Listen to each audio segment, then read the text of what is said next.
Vande Gujarat.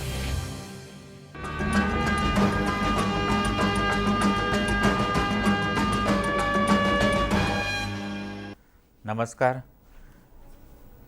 Virtual ક્લાસરૂમમાં આપનું હાર્દિક સ્વાગત છે. આજે આપણે આઈટીમાં ચાલતા ટ્રેડ મશીનિસ્ટ અંતર્ગત આપનો આજનો ટૉપિક છે ટૂલ એન્ડ કટર ગ્રાઇન્ડર. હવે આપણે ટૂલ અને કટર ગ્રાઇન્ડર વિશે વિશેષમાં અભ્યાસ કરીશું.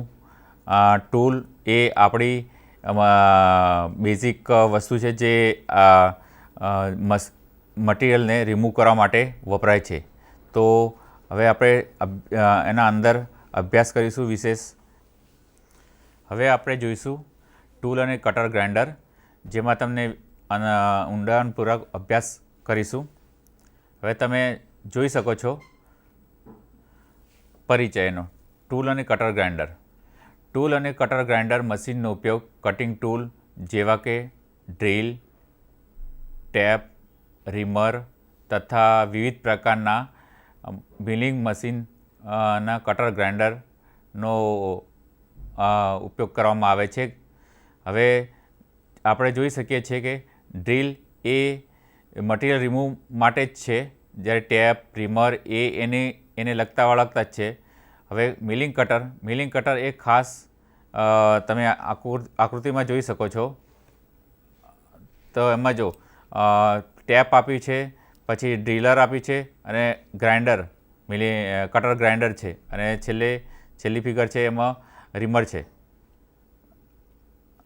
હવે ડ્રીલ, ટેપ, રીમર એ વિશિષ્ટ એટેચમેન્ટ લગાવીને ડાય, જીગ અને ફિક્ચર લગાવીને અન્ય પાર્ટ્સની ગ્રાઇન્ડિંગ કરી શકાય છે. જ્યારે ડ્રીલ, ટેપ અને રીમર એ એવી વસ્તુ છે જે મશીનમાં લગાવીને તમે એને મટીરિયલ રિમૂવ કરી શકાય છે. અને જ્યારે આ ડાય અને ફિક્ચર જે મશીનરીમાં એ વિશિષ્ટ એટેચમેન્ટ લગાવીને તેના અંદર તમે વિવિધ પ્રકારના ઓપરેશન કરી શકાય છે. હવે તમે જોઈ શકો છો કે તમારા જેટલા કટિંગ ટૂલનો ઉપયોગ કરીએ તો એનો સમયગાળો હોય છે. તે વારંવાર ઉપયોગ કરવાથી તેની કટિંગ ટૂલ બુઠ્ઠી થઈ જાય છે. તો જે કટિંગ ટૂલ બુઠ્ઠી થઈ જાય તો એનો ફરીથી ઉપયોગ કરવા માટે એ એટલું ઓપરેશન કરી શકતા નથી. તો એને ફરીથી બુઠ્ઠી થઈ ગયેલી કટિંગ એજને રીશાર્પનિંગ કરીને એને ફરીથી ઉપયોગ કરી શકાય છે. એટલા માટે આ મશીન વધારે ઉપયોગી છે, કેમ કે મિલિંગ કટર વધારે કિંમતી અને હોવાથી તેનું રીશાર્પનિંગ કરી અને એની કિંમતની જે કોસ્ટ હોય છે એ આપણે સારી રીતે ઉપયોગ લઈ શકીએ છીએ. હવે આ મશીનની ખાસિયત એ છે કે ટૂલ હેડ 360 ડિગ્રી સુધી રોટેટ થઈ શકે છે. માટે એને વધારે આ મશીનનો ઉપયોગ મોટા પાયે ઇન્ડસ્ટ્રીમાં થઈ શકે છે. હવે આ મશીનની સાથે વ્હીલ હેડને પણ ટિલ્ટ કરી શકાય છે અને તેની સાથે વર્કિંગ ટેબલને કેટલાક ડિગ્રી સુધી સ્વિવેલ કરી શકાય છે, જેથી ટેબલનું આપણે મૂવમેન્ટ એટલા ડિગ્રી સુધી કરી શકાય હોવાથી વિવિધ પ્રકારના ટૂલ્સનો આપણે ગ્રાઇન્ડિંગ કરી અને એનો યોગ્ય ઉપયોગ થઈ શકે એ રીતે બનાવી શકાય છે. આ મશીન સાથે work holding device, accessory, attachment વગેરે મળે છે, જેની મદદથી વર્કને હોલ્ડ કરી અને પરફેક્ટ એંગલ પર ગ્રાઇન્ડિંગ કરી અને શકાય છે. અને આ મશીન પેડેસ્ટલ ગ્રાઇન્ડિંગ કરતાં વધુ ચોકસાઈ મુજબ એનો ગ્રાઇન્ડ કરી શકાય છે. જ્યારે તમે જોઈ શકો છો કે પેડેસ્ટલ ગ્રાઇન્ડિંગ મશીનમાં આપણે યોગ્ય હાથ ઉપર ટૂલ રેસ્ટ લગાવીને તે ગ્રાઇન્ડ કરી શકાય છે, પણ એનાથી પરફેક્ટ જેવું તમને ટૂલ ગ્રાઇન્ડ કરેલું હોય તેનો એવો આકાર, એનો ઉપયોગ એટલો થઈ શકે છે. જ્યારે આ મશીનનો પરફેક્ટ એક ચોકસાઈપૂર્વક તેનો ઉપયોગ કરવાથી એનું સારી રીતે ફિનિશિંગ કરી અને યોગ્ય ગ્રાઇન્ડિંગ મેળવી શકો છો. વિડીયો તમે જોઈ શકો છો, જેમાં દર્શાવેલું છે કે આકૃતિમાં મિલિંગ કટર છે, જેનું તમને ગ્રાઇન્ડિંગ કઈ રીતે થઈ શકે છે તે દર્શાવેલ છે. તેમાં સૌપ્રથમ તમે જોઈ શકો છો કે તેને કટર આ ગ્રાઇન્ડર છે તેની નીચે એક બેઝ રાખેલો છે, જેને મજબૂતાઈથી તેને પકડી રાખી અને એને પરફેક્ટ એંગલ સુધી એને લઈ જઈ અને એટલું ચોકસાઈપૂર્વક ગ્રાઇન્ડિંગ વ્હીલની જોડે લઈ અને કેટલા એંગલ સુધી રીશાર્પનિંગ કરી શકાય અને કેવી રીતે કરાય એ દર્શાવેલ છે. આમાં તમે જોઈ શકો છો કે એને કેટલા એંગલ સુધી કેટલું શાર્પનિંગ કરવા માટે આ સાધન આપેલા છે, જેની મદદથી તમે એનો એંગલ નક્કી કરી શકો છો અને આ શાર્પનિંગ કર્યા પછી આને તમે ચોકસાઈપૂર્વક માપી શકો છો. અને તમે જોઈ શકો છો કે આ કટર ગ્રાઇન્ડરને માપી અને તેનું કેટલી શાર્પ એજ તીક્ષ્ણ થઈ શકે છે અને જેના મિલિંગ કટર ઉપર કેટલી ઓપરેશન કરી શકો છો તેની આયુષ્ય વધારી શકાય છે. અને જેથી આ કટર ગ્રાઇન્ડરનો ઉપયોગ કરવાથી તમે જોઈ શકો છો કે રીશાર્પનિંગ કર્યા બાદ તમને વધારે પડતો આ મિલિંગ કટર જે કોસ્ટમાં મોંઘી હોય છે, જેનો રીશાર્પનિંગ બાદ એને ફરીથી ઉપયોગમાં લઈ અને તમારું કોસ્ટ ઓફ વેલ્યુ તમે ઘટાડી શકો છો અને તેનો વારંવાર ઉપયોગ લઈ શકો છો. હવે આપણે જોઈ શકીએ છીએ કે મશીનિંગ મિલિંગ કટર એ તમે કઈ રીતે બનાવી શકો છો અને એને બનાવવા માટેના સાધન છે, જે ટૂલ એન્ડ કટર ગ્રાઇન્ડર જે તમને ફિગરમાં દર્શાવેલું છે. એના હવે આપણે પાર્ટ્સ અને એનું કન્સ્ટ્રક્શન, એની બનાવટ જોઈ શકીએ છીએ. મશીનના બેઝનો ભાગ, જે મશીન તમે જમીનથી ફિટ થાય છે અને ઉપરનો ભાગ, પેડેસ્ટલવાળો ભાગ, જેને આપણે બોડી કહેવાય છે, આ બોડી કાસ્ટ આયર્નનો બનેલો છે. હવે આ જે બોડી કાસ્ટ આયર્નની બનેલી છે તેના મશીનનો અંદરનો ભાગ પોલો હોય છે, જેમાં ટેબલની ઇનોવેટિવ સ્ક્રૂ અંદરના ભાગમાં ફિટ થાય છે અને આ સ્ક્રૂ ફિટ થાય તો તેના ઉપર તમને પેડેસ્ટલના ઉપરના ભાગમાં ટોપ બેઝ મળશે. હવે ટેબલને ક્રોસ ફીડ માટે હેન્ડ વ્હીલ આવેલું છે, જે ટોપ બેઝ ઉપર બતાવેલું છે. હવે તમે ફિગરમાં જોઈ શકો છો કે આ પેડેસ્ટલ છે, એની ઉપર આ ટોપ બેઝ આવેલો છે, જેથી તમે એની ઉપર આ વ્હીલ આવેલા છે, એલિવેટિંગ હેન્ડ વ્હીલ આવેલું છે. હવે એલિવેટિવ હેન્ડ વ્હીલ એ આપણે જોઈ શકીએ છીએ કે એલિવેટિવ હેન્ડ વ્હીલથી આપણે સ્ટોકને અપ ડાઉન કરી શકાય છે, જેથી તમને અપડાઉન કરવાથી ગ્રાઇન્ડિંગ કે પ્રમાણે શાર્પનિંગ કરવું છે તેનો ખ્યાલ આવી શકે છે. હવે તમે આકૃતિમાં જોઈ શકો છો કે left side stop left side અને ટેબલ સ્ટોપ રાઇટ સાઈડ આકૃતિમાં આપેલા છે, રાઇટ સાઈડ અને લેફ્ટ સાઈડ. તો આ જેથી ટેબલને વર્ક એકોર્ડિંગ એટલે કે તમે ટેબલને જરૂરિયાત પ્રમાણે ટેબલને સેટ કરી અને લોન્જિટ્યુડનલ મૂવમેન્ટ યાની આગળ પાછળ કરી શકો છો, જેથી તમને જ્યારે તમારું વર્કપીસને ગ્રાઇન્ડ કરવાનું હોય તો એની યોગ્યતા પ્રમાણે આગળ પાછળ કરીને ખસેડી શકો છો. હવે સેડલને કે જેની ઉપર ટેબલ ક્રોસ ફીડ મૂવ કરે છે, જે ભાગને લોક કરવા માટે લીવર આપેલું હોય છે. તમે આ આકૃતિમાં જોઈ શકો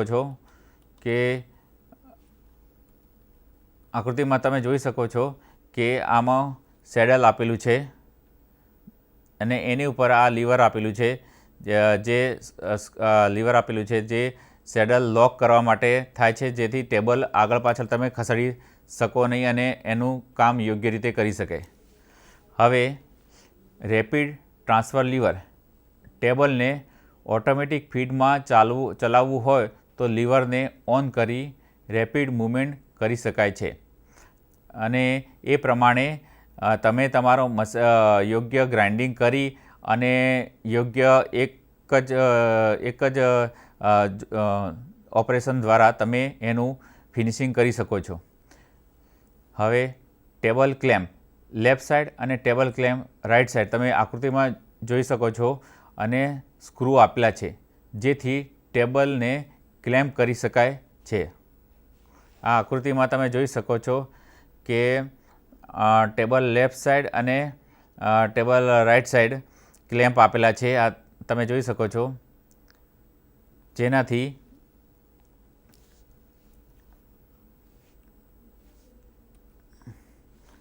ઓટોમેટિક ફીડમાં જેથી ટેબલને ક્લેમ્પ કરી શકે છે. ટેબલની ઉપર ટેલ સ્ટ્રોક લેફ્ટ સાઈડ અને ટેલ સ્ટ્રોક રાઈટ સાઈડ ફિટ થયેલા છે.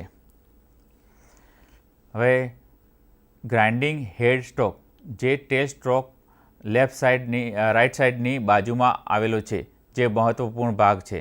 તમે આ જોઈ શકો છો કે આ જે ગ્રાઇન્ડિંગ ટેલ સ્ટ્રોક છે, આ જે ટેલ સ્ટ્રોક છે એ ટેલ સ્ટ્રોક રાઈટ હેન્ડ સાઈડની બાજુમાં આવેલો છે. હવે ગ્રાઇન્ડિંગ હેડ સ્ટ્રોક ગ્રાઇન્ડિંગ હેડ સ્ટ્રોક જે ટેલ સ્ટ્રોકની રાઈટ સાઈડમાં આવેલો છે, જે મહત્ત્વપૂર્ણ ભાગ છે. તેમાં આપણે 3 વસ્તુ આપેલી છે. એક સ્પિન્ડલને લોક કરવા માટે આ જે તમને સ્પિન્ડલ હેડ લોક આપેલો છે. પછી બીજો ભાગ છે હેડ સ્ટ્રોકને ચલાવવા માટે મોટર આપેલી છે, જે અહીંયા તમને અંદર આ મોટર દેખાય છે, આરી આકૃતિમાં જોઈ શકો છો. અને ત્રીજું છે હેડ સ્ટ્રોકને ટિલ્ટ કરવા માટે લીવર આપેલું હોય છે. હેડ સ્ટ્રોકને ટિલ્ટ કરવા માટે આ લીવર આપેલું હોય છે. હવે જેની મદદથી હેડ સ્ટ્રોકને આપણે નમાવી શકાય છે. હવે હેડ સ્ટ્રોકની નીચે ગ્રેજ્યુએશન કોલર લગાવેલા હોય છે, જે હેડ સ્ટ્રોકને કેટલા ડિગ્રી રોટેટ અથવા સ્વિવેલ કરીએ ત્યારે કેટલું નમાવવું તે દર્શાવે છે. તમે અહીંયા જોઈ શકો છો આકૃતિમાં કે આ ગ્રેજ્યુએશન કોલર છે, જે તમે એની કેટલા ડિગ્રી સુધી તમે નમાવી શકો છો એ તમને દર્શાવે છે. હવે મોટર ઉપર બેલ્ટ ગાર્ડ લગાવેલો હોય છે, જે સેફ્ટી પર્પઝ માટે હોય છે. જ્યારે આપણે ઇન્ડસ્ટ્રીમાં કામ કરતા હોય ત્યારે મોટર ઉપર બેલ્ટ ગાર્ડ લગાવેલો હોય છે, જેનાથી આપણને અથવા તો વર્કપીસને નુકસાન ન થાય એના માટે હોય છે. હવે હેડ સ્ટ્રોકને અપ એન્ડ ડાઉન કરવાથી અકસ્માતની સંભાવના રહે છે, જેથી તેને લોક કરવા લીવર આપેલું હોય છે. હવે આકૃતિમાં દર્શાવ્યા પ્રમાણે ટેપર એડજસ્ટિંગ નોબને ટેબલની જરૂરિયાત મુજબ એંગલમાં સેટ કરી શકાય છે. ટેપર એડજસ્ટિંગ નોબને જરૂરિયાતવાળા ટેપર જોબનું ગ્રાઇન્ડિંગ કરતા હોય ત્યારે નોબ લૂઝ કરી અને સેટ કરવો પડે છે. ટેબલ હેન્ડને લોન્જિટ્યુડનલ ફીડ આપીને વર્કને ગ્રાઇન્ડ કરી શકાય છે.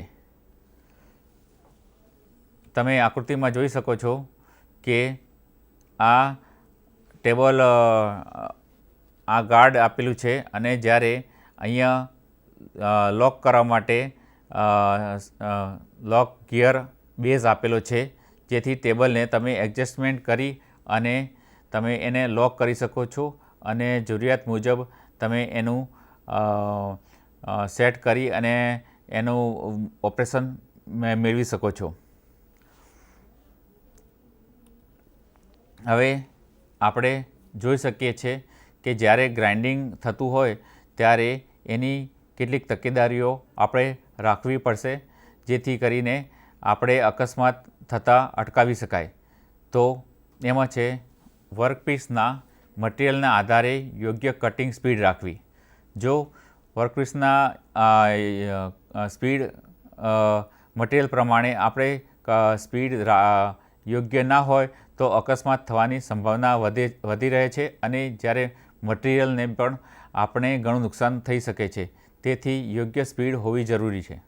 બીજું છે ગ્રાઇન્ડિંગ દરમિયાન માથા ઉપર હેલ્મેટ, આંખો માટે ગોગલ્સ અને યોગ્ય એપ્રોન પહેરવો જોઈએ, જેથી કરીને આપણને જ્યારે આંખ ઉપર ચિપ્સ કે ગમે તે કોઈ વસ્તુ ઉડીને આવે તો આપણી આંખોનું પ્રોટેક્શન થઈ શકે છે.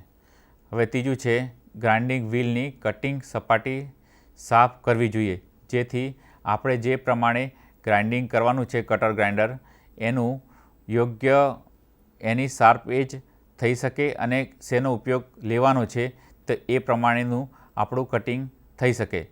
અને ત્રીજું છે ટૂલ્સનું ગ્રાઇન્ડિંગ કરતી વખતે તેની એજ ગરમ ન થાય તેનું ધ્યાન રાખવું જોઈએ, જેથી કરીને ગ્રાઇન્ડિંગ કરતી વખતે એની એજ ગરમ થઈ જાય તો તેનું યોગ્ય શાર્પ એજ મળતી નથી, જેથી કરીને તે વર્કપીસ અને તમારો ઉપયોગ કરવા લાયક રહેતો નથી. તો એ વાતનું ધ્યાન રાખવું જોઈએ. પછી છે ટૂલ્સ કે વર્કપીસને ટૂલ રેસ ઉપર યોગ્ય ટેકો મળી રહે તેવું રાખવું. યાની કે તમે જોઈ શકો છો કે વર્કપીસને આપણે ટૂલ રેસ ઉપર એની રેસ્ટ ઉપર એને યોગ્ય ડિગ્રી ઉપર રાખવાથી તમને સારી ગુણવત્તાવાળું શાર્પનિંગ મળી શકે છે, જેથી કરીને તમારે જે ઓપરેશન કરવું હોય તે ઓપરેશનનું યોગ્ય એનો ઉપયોગ થઈ શકે.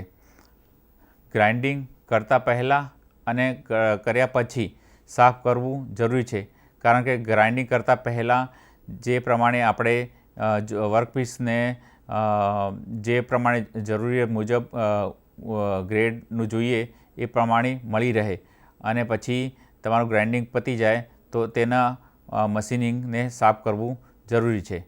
તો મિત્રો, જે પ્રમાણે તમે જોયું કે ગ્રાઇન્ડિંગ મશીન છે એમાં આ જે બધા ભાગો છે તો તેનો વ્યવસ્થિત તમને ઉપયોગ કરવાથી તમને ગ્રાઇન્ડિંગ મળી રહેશે અને નુકસાન થતું અટકશે. તમને જે પ્રમાણે જરૂરી હોય એ પ્રમાણે તમને મળી રહેશે. તો આપણે આ પાર્ટ્સ અને કન્સ્ટ્રક્શન જાણી લીધું અને હવે તમે આ સાવચેતીઓ પણ જાણી લીધી. તો હવે આ કટર ગ્રાઇન્ડરને યોગ્ય રીતે ગ્રાઇન્ડ કરી અને તેનું પુનઃ શાર્પનિંગ કરી અને તેને યોગ્ય ઉપયોગ દ્વારા તેનો જોબને કારગર સાબિત થાય એ રીતે મેળવી શકાય છે. આજનો આ ટૉપિક આપણો પૂરો થાય છે. નમસ્કાર, આભાર.